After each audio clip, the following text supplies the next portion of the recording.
Bakit mapait ang ampalaya? Noong unang panahon, may isang baryo na palaging masaya. Kapag may handaan, palaging may kantahan at tawanan. Ngunit may isang bagay na iniiwasan ng mga tao, ang lungkot. Kapag may umiiyak, sinasabihan agad na tumahimik. Kapag may galit, pinapagalitan.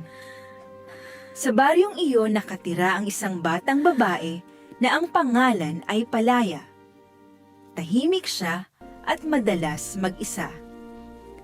Kapag may nasasaktan o nalulungkot, siya ang nakikinig.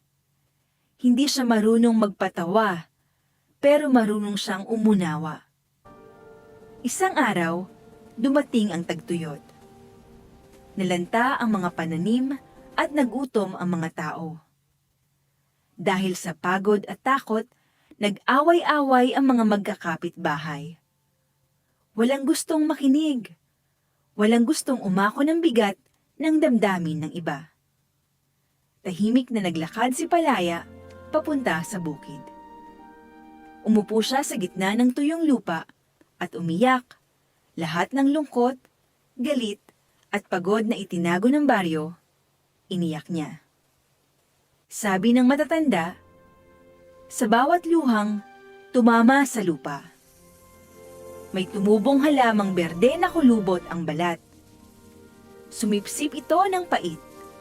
Ang pait ng galit, ng gutom at ng mga salitang hindi nasabi. Nang anihin ng mga tao ang halaman at iluto ito, napangiwi sila. Mapait. Bakit ganyan ang lasa? Tanong nila. Sumagot ang isang matanda. Dahil sinipsip nito ang pait na ayaw nating harapin. Tinawag nila ang halaman na ampalaya mula sa pangalang Palaya. Mula noon, nanatiling mapait ang ampalaya. Dahil doon ibinuhos ang pait ng mga tao upang gumaan ang kanilang mga puso.